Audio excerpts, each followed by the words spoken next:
Hello मेरे प्यारे बच्चों, आप सभी को हमारे यूट्यूब चैनल पर स्वागत है। आइए हम आपको बता रहे हैं धारावाही चालक में जो चुंबकीय क्षेत्र का प्रभाव होता है उसके बारे में। धारावाही चालक पर चुंबकीय क्षेत्र का प्रभाव, इसके बारे में समझिएगा। हमारा पॉइंट है धारावाही चालक पर चुंबकीय क्षेत्र का प्रभाव। धारावाही चालक पर चुंबकीय क्षेत्र का प्रभाव होता है। तो पहले आप समझिएगा, एक चुंबक लेते हैं हम। ये हमारे पास एक मान लो कि छड़ है, ये एक हमने ले लिया, छड़ ले लिया, है ना। धारावाही चालक छड़ है, ये धारावाही चालक छड़ है। हमने क्या किया, चुंबक से इसको एक धारावाही चालक छड़ लिया, इसको हमने चुंबक, ये कौन सा चुंबक है बताओगे? इसको नाल चुंबक बताए थे ना आप लोगों को। इसको क्या बोलते हैं? नाल चुंबक बोलते हैं। क्या बोलते हैं?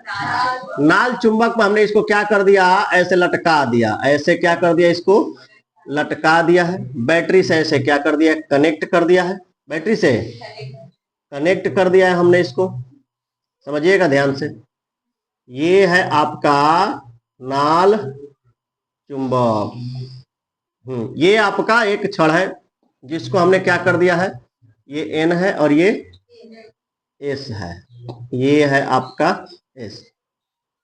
तो देखो, जब इसको हम धारावाही चालक छड़ को इस नाल चुंबक के बीच में रखे हैं, बात समझ रहे हो ना।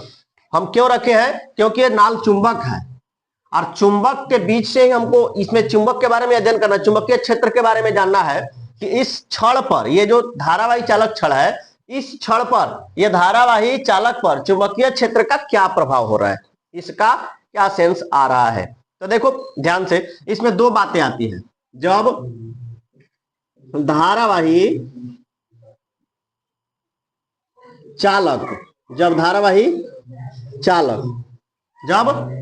चालक को चुंबकीय क्षेत्र, क्या चीज, चुंबकीय क्षेत्र में रखा जाता है, चुंबकीय क्षेत्र में रखा जाता है, तो इस पर एक बल आरोपित होता है। इस पर एक बल आरोपित होता है, इस पर एक बल आरोपित होता है।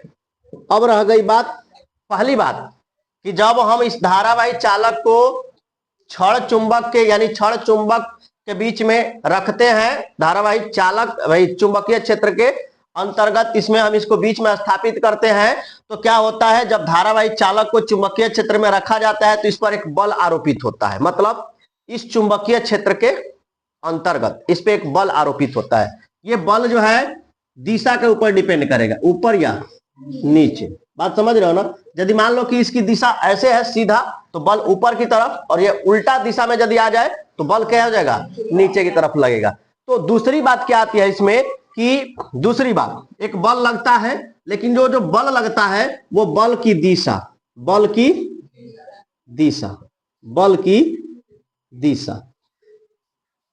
किस पर निर्भर करेगा, इस बात को समझना है। तो बल की दिशा,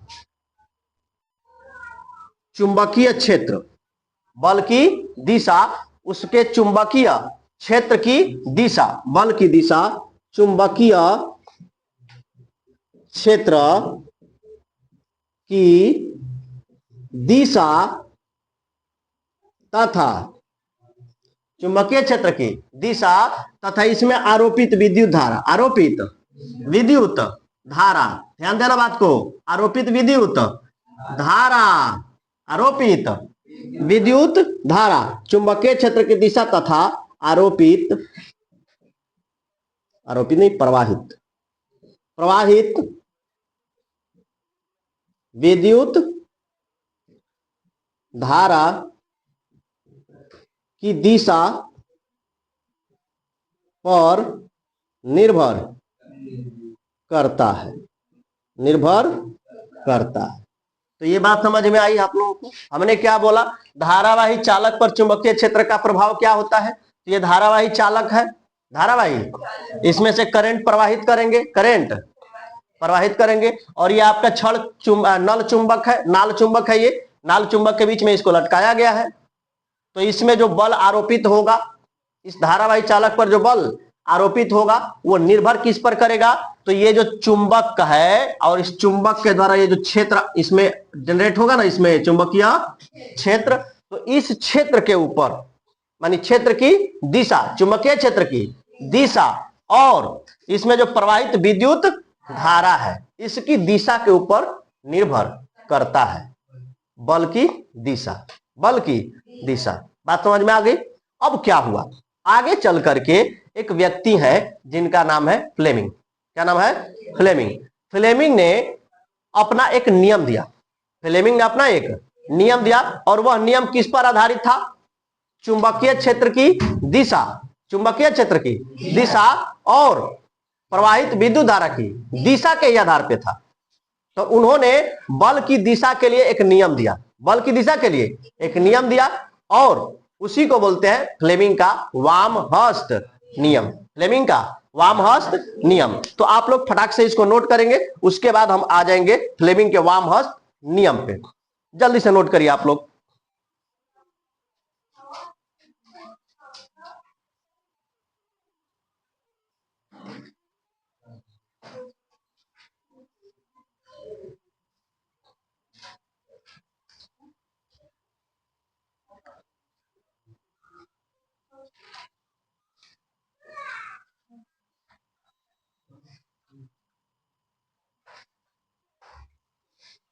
मिटा दें।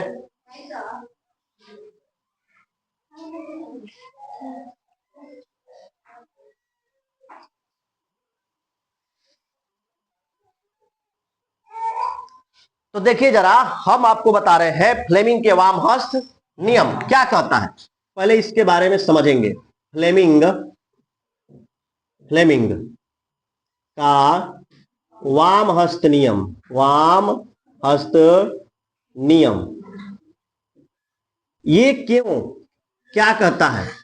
ये कहता है किसके लिए है, पहले इस बात को समझिए। चूंकि आपको नियम तो याद हो जाएगा, बहुत आसानी से हम आपको याद करा देंगे, हमारी बातों को ध्यान से सुनिएगा। तो समझिए पहले ये किसके लिए होता है। जब चुंबकीय क्षेत्र में, चुंबकीय क्षेत्र में धारावाही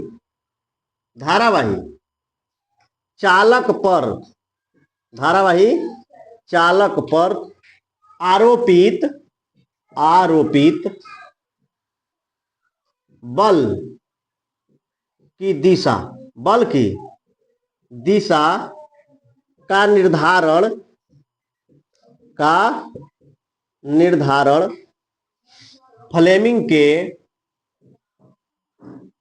फ्लेमिंग के वाम हस्त नियम के द्वारा ज्ञात किया जाता है, ज्ञात किया जाता है। फ्लेमिंग के वाम हस्त नियम द्वारा ज्ञात किया जाता है कि चुंबकीय क्षेत्र में जो धारावाही चालक है उस पर आरोपित बल की दिशा ऊपर या नीचे की तरफ कैसे होती है। तो ये पता हमको चलता है फ्लेमिंग के वाम हस्त नियम से, फ्लेमिंग के वाम हस्त नियम से। तो फ्लेमिंग का वाम हस्त नियम क्या कहता है?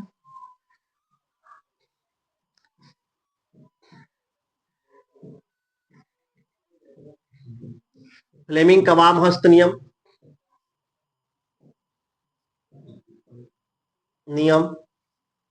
के अनुसार, फ्लेमिंग के वाम हस्त नियम के अनुसार क्या कहता है? ध्यान से समझिएगा। फ्लेमिंग के वाम हस्त नियम के अनुसार क्या कहता है? फ्लेमिंग क्या कहता है? फ्लेमिंग कहता है कि यदि हम अपने बाएं हाथ की, कौन सी, ये बाएं हाथ है, देखो ये बायां हाथ, समझ में आ रहा है सबको? देख रहे हो ना, ये बायां हाथ, बाएं हाथ के 3 अंगुलियों को, कितनी अंगुलियों को? 3 अंगुलियों को, इस बाएं हाथ की ये 3 अंगुलियां, ध्यान से आप समझिएगा, ये हमारा बायां हाथ है। कौन सा हाथ है? बायां हाथ है। अब बाएं हाथ की तीनों अंगुलियां, 1 2 3।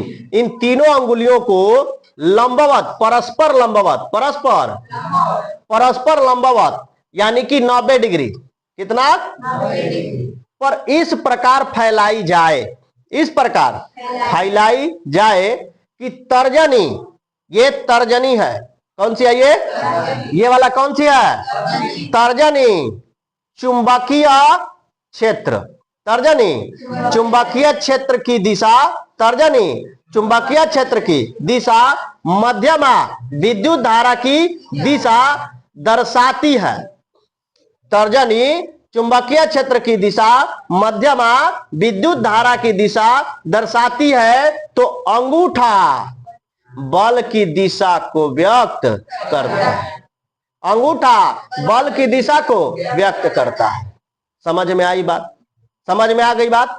तो फ्लेमिंग ने क्या कहा कि यदि हम अपने बाएं हाथ की तीनों अंगुलियों को परस्पर लंबवत फैलाते हैं तो तर्जनी, कौन सी, तर्जनी चुंबकीय क्षेत्र की दिशा और मध्यमा विद्युत धारा की दिशा यदि दर्शाती है तो उसके अंगूठा, हाँ, धारावाही चालक पर लगे बल की दिशा को दर्शाता है। समझ में आ गया। तो यही है फ्लेमिंग का वाम हस्त नियम, फ्लेमिंग का वाम हस्त नियम। समझ में आ गया सबको। क्या कहता है, जैसे मान लो कहता है कि यदि हम अपने बाएं हाथ के तीन अंगुलियों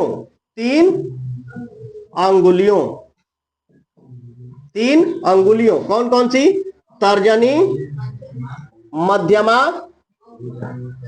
और अंगूठा को परस्पर लंबावत, कैसे लंबावत, परस्पर लंबावत फैलाएं तो यदि तर्जनी चुंबकीय क्षेत्र की दिशा, तर्जनी चुंबकीय क्षेत्र की दिशा मध्यमा विद्युत धारा की दिशा को दर्शाता है तो अंगूठा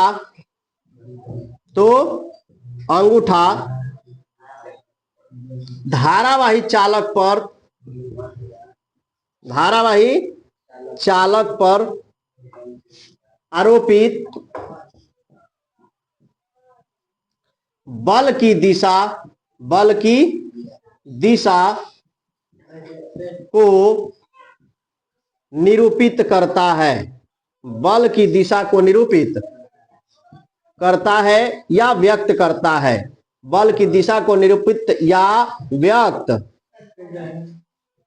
करता है। समझ में आ गया आप लोगों को, समझ में आया है, ठीक है। तो ये है आपका फ्लेमिंग का वाम हस्त नियम, और फ्लेमिंग के वाम हस्त का नियम के आधार पे होता है विद्युत मोटर। कौन होता है, और इसी के आधार पे कार्य करता है विद्युत मोटर। क्या करता है कार्य, विद्युत मोटर, ठीक है। तो आज के लिए हम आपको फ्लेमिंग का वाम हस्त का नियम बतलाए हैं। कल के वीडियो में हम आपको विद्युत मोटर, उसके बाद आपको हम बतलाएंगे फ्लेमिंग के दक्षिण हस्त नियम के बारे में। यदि आपको हमारी वीडियो पसंद आ रही हो, आप हमारे द्वारा बताए गए चीजों को समझ रहे हो, तो हमारी वीडियो को लाइक करो, हमारे चैनल को सब्सक्राइब करो और अपने मित्रों दोस्तों के पास शेयर करो।